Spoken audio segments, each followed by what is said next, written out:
Warm welcome for Mr. John Brooks.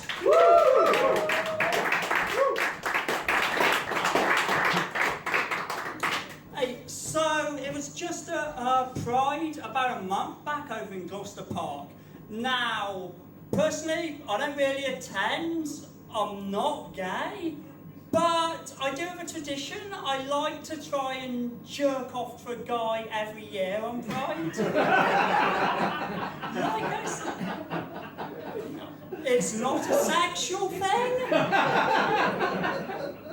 It is purely a challenge to myself. It's not a really hard Sudoku puzzle or something. You know, once you get it done, very satisfying. Now, there's a lot of build-up, a lot of ups and downs, a bit of a tug of war. Obvious pun there, but you know, it's like the amount of tabs I'm going through, it's like, okay, that circumcision just horrible, and I can't get off to that. That dude kind of looks like me, but he's obviously in a submissive position. That's kind of uncomfortable to me. Okay, I finally get there. Like, it takes about 3.5 hours. Way worse than my best time on Sonic the Hedgehog. You know, sorry, Mum, you can't have a gay son. I'm too picky.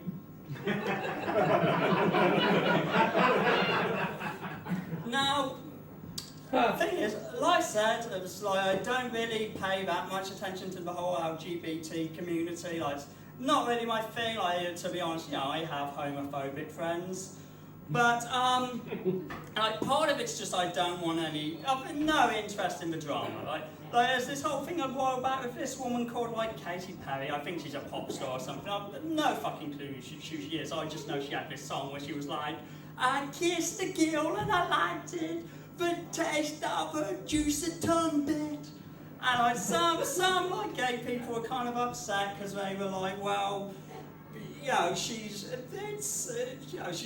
she's a straight woman, she's married to a guy, you know, she's just trying for attention. And I can kind of agree. I mean, tasty tongue bit, I'm like, this tongue doesn't have that much taste. Like, I would happily kiss anyone as long as they'd agree to, like, I don't know, have a herbal tea or something first.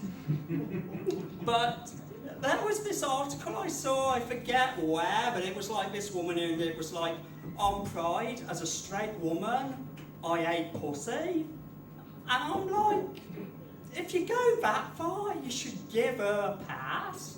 Like, that is definite effort. Like, in my experience, that is at least a strong flavour. Now,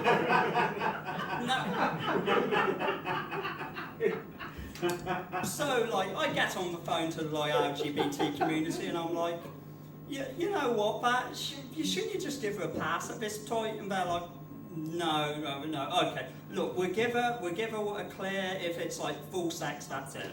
I'm like, okay, if that's your standards. But let me ask you something. Like, what if it was like a really homophobic dude? What if it was like Fred Phelps? What would he need to do to like get in? Like, what would be the clear point? And they're like, Fred Phelps, he'd have to have sex with like a flat full of guys. I'm like, can I hold you to that? As I said, I have homophobic friends. Now, I know Fred, I mean, lots of people think he's dead now, but you know, I meet him down with Rene from time to time. Like, he's a nice guy, buys me drinks, I quite like him. So, the thing is, Fred, he's been trying to clean up his act a bit lately. He's a bit tired of the drama, just wants to, like, settle down. So I tell him, like, so I got on the phone to the LGBT community and they were like, they said you get a clear if you had sex with, like, a whole flat full of guys. And he's like, I'd do it. And I'm like, really, Fred? I thought I didn't. And he's like, yeah, I'd do it. And I'm like, okay, I'll get on the phone to it. And they weren't happy about it, but, you know, I'd recorded the call, so I sort of had that over them.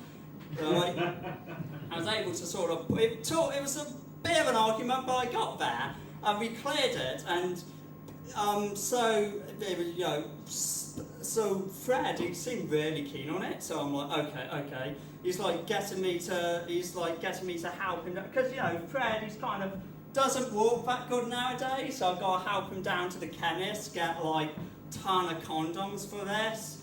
Like, they're not supplying their own, he's got to bring them. They're just supplying the guys. Which, you know, it is impressive. I mean, like I said, that's why I can't be gay, like I'm too picky. These guys, they were okay with it, like... But, so I take Fred down there, and it takes a while. I am waiting a while for him to get out. And he gets out, and he's, you know, he's still hobbling quite a bit, but he's like, well, that's to be expected at that point. But he goes, okay, I want everyone I had sex with, can you just come down here, like, can we just fall, like, I want to get a picture taken. And, you know, see, Fred, everyone comes out, and Fred's like, fuck you all, you're going to hell. And and then he goes over to me and goes, okay, we're going back down with chemists. And I'm like, Fred, you're not recovering from that, dude. They're not going to let you do that again. And he's like, I want to try a really large tampon because I'm bleeding so much from my ass I look like I shit myself. I've been Joe Brooks, thank you.